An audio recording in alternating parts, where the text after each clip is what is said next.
नमस्ते बिटिया, I am JVN doctor Suman Shekhawat, department of Kaya Chikitsa, faculty of Ayurvedic sciences, Jyoti Vidyapeeth women's university Jaipur. Today we will discuss about jalodar. अगर आज के परिप्रेक्ष्य में इसका साम्यता देखें तो असाइटिस के साथ में इसकी साम्यता की गई है। सबसे पहले अगर हम देखें तो जलोदर भी एक प्रकार का उदर रोग है और उदर रोगों के निदान के संसर्ग के अंदर कहा गया है रोगा सर्वे अपि मंदे अग्नो सूत्राम उदराणी च अजीर्ण मलिनेश्य अन्य जायन्ते मल संचयात, अर्थात कि रोगा सर्वे अपि मंदे अग्नो सूत्राम उदराणी च अजीर्ण मलिन अन्यश्च मलिन अन्न मल संचयात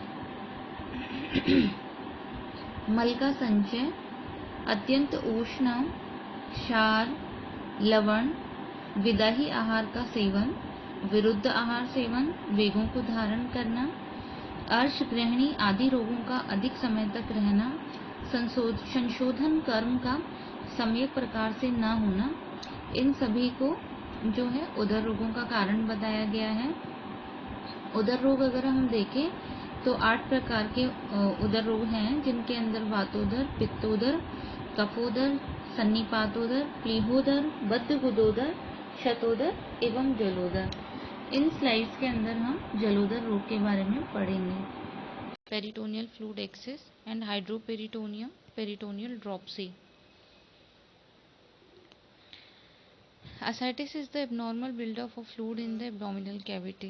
If we are talking about signs and symptoms of ascites, then symptoms may include increased size, increased weight, abdominal discomfort and shortness of breath. And mild ascites is hard to notice, but severe ascites leads to abdominal distension. People with ascites generally will complain of progressive abdominal heaviness and pressure, as well as shortness of breath due to mechanical impingement of the diaphragm. Ascites is detected with physical examination of the abdomen by visible bulging of the flanks.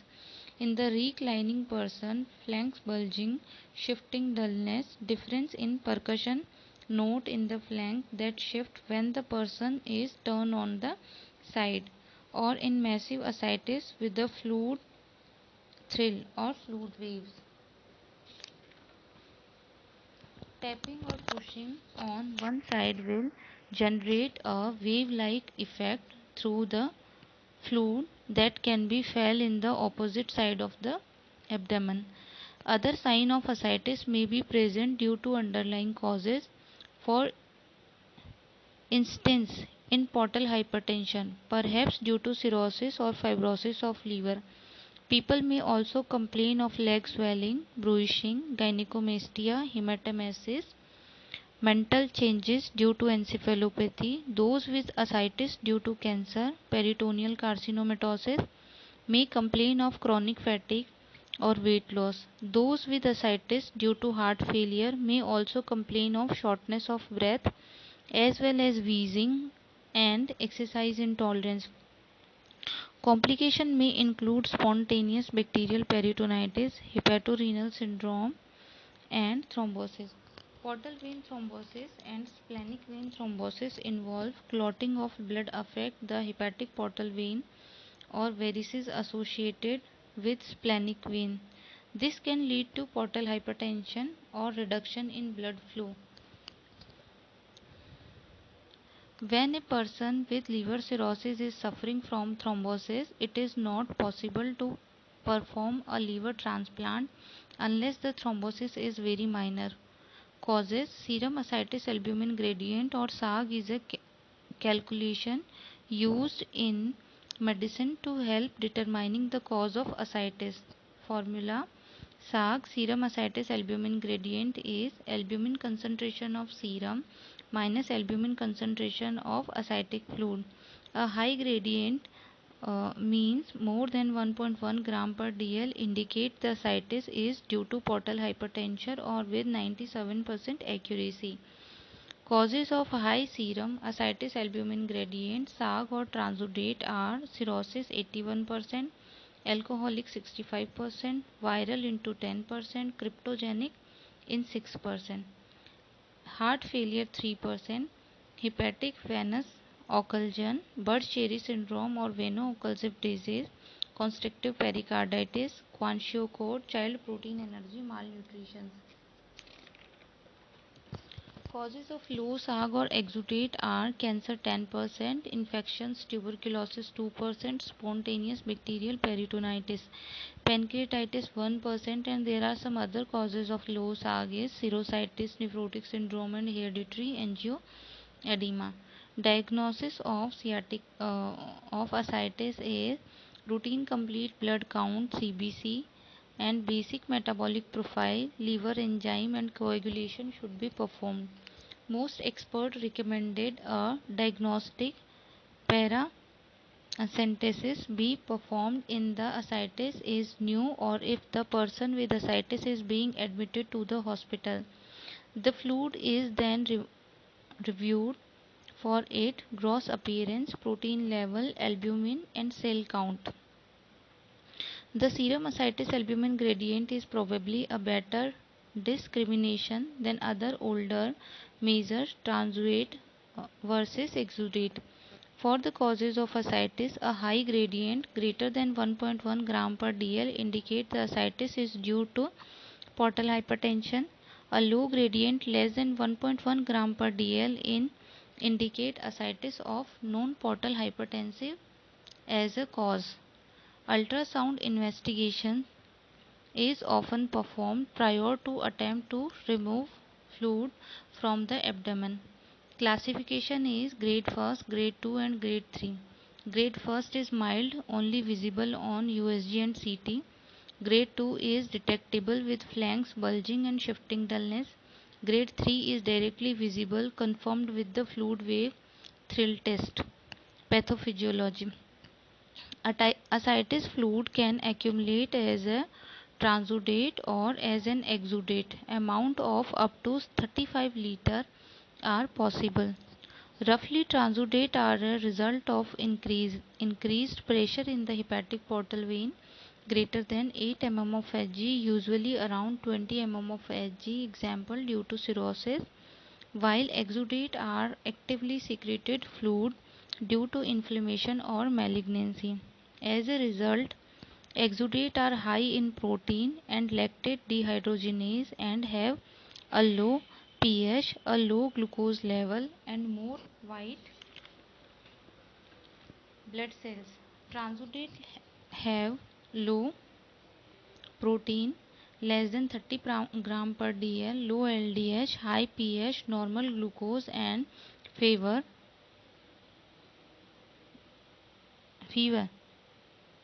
Then one white blood and one white cell per 1000 mm cube. Hypertension. Portal hypertension plays an important role in the production of ascites by raising capillary hydrostatic pressure within the splenic bed. Regardless of the causes, sequestration of fluid within the abdomen leads to additional fluid retention by the kidney due to stimulatory effect on blood pressure hormone, notably aldosterone. The sympathetic nervous system is also activated and renin production is increased due to decreased perfusion of the kidney. Extreme disruption of the renal blood flow can lead to hepatorenal syndrome, and other complications of ascites include spontaneous bacterial peritonitis due to decreased antibacterial factor in the ascitic fluid, such as complementary such such as complement. Treatment is ascites is generally treated while an underlying cause is sought in order to prevent complication, relieve symptoms, and prevent further progression in people with mild ascites. Therapy is usually as an outpatient. The goal is weight loss or no more than 1 kg per day for people with both ascites and peripheral edema, and no more than 0.5 kg per day for people with ascites alone. In those with severe ascites causing a tense abdomen, hospitalization is generally necessary for paracentesis. Treatment in high SAG are diet, salt restriction,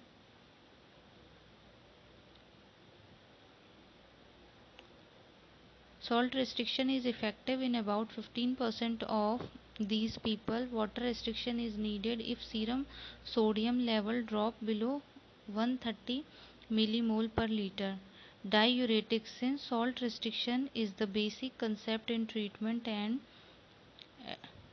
aldosterone is one of the hormones that act to increase salt retention in a medication that counteract aldosterone should be sought. Spironolactone or other distal tubule diuretics such as triamcinolone and amilorides is the drug of choice since they block the aldosterone receptor is collecting tubule. Diuretic for ascites should be dosed once per day. Generally, the starting dose is oral spironolactone 100 mg per day, maximum 400 mg per day. 40% of people will respond to spironolactone. For non-responders, a loop diuretic may also be added, and generally furosemide is added at a dose of 40 mg per day, maximum 160 mg per day, or alternatively butamide or torbutamide.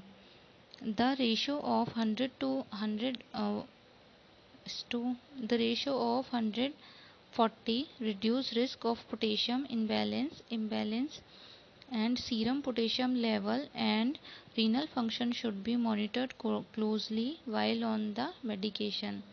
Monitoring diuretic resistance can be predicted by giving 80% of IV furosemide after 3 days without diureting and on an 80 milliaqueous sodium per day. The urinary sodium excretion over 8 hours, 50 milliaqueous per 8 hour, predicts resistance. If the person exhibits a resistance or poor response to diuretic therapy, ultrafiltration or aquapheresis may be needed to achieve adequate control of fluid retention and congestion. There are mechanical methods. After these methods, people may restore responsiveness to conventional doses of diuretics. Paracentesis,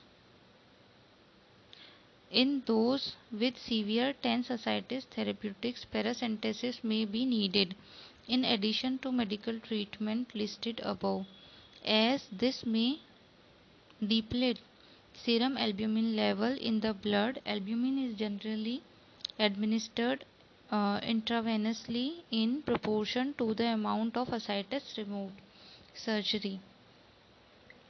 Ascites that is refractory to medical therapy is considered as an indication for liver transplant. In the United States, the MELD online calculator is used to monitorize people for transplantation. In a minority of people with advanced cirrhosis that have recurrent ascites, shunt may be used. Typical shunt used are porta-cavale shunt, peritoneal venous shunt, and the transjugular intrahepatic portosystemic shunt tips. However, none of these shunt has been shown to extended life expectancy and are considered to be bridge to the liver transplant. A RCT concluded that TIPS was more effective at removing ascites as with paracentesis. However, people with TIPS develop hepatic encephalopathy significantly more often. Treatment in low SAG, exudate or exudative ascites generally doesn't respond to manipulation of salt balance or diuretic therapy. Repeated paracentesis and treatment of the underlying causes is the mainstay of treatment. Thank you. This session is powered by 2.0 digital version on Jyoti Vidyapeeth Women's University, Jaipur. I hope you all are satisfied with this session. If you feel any kind of problem with this session, please mention it in comment box. I will resolve it soon. Thank you.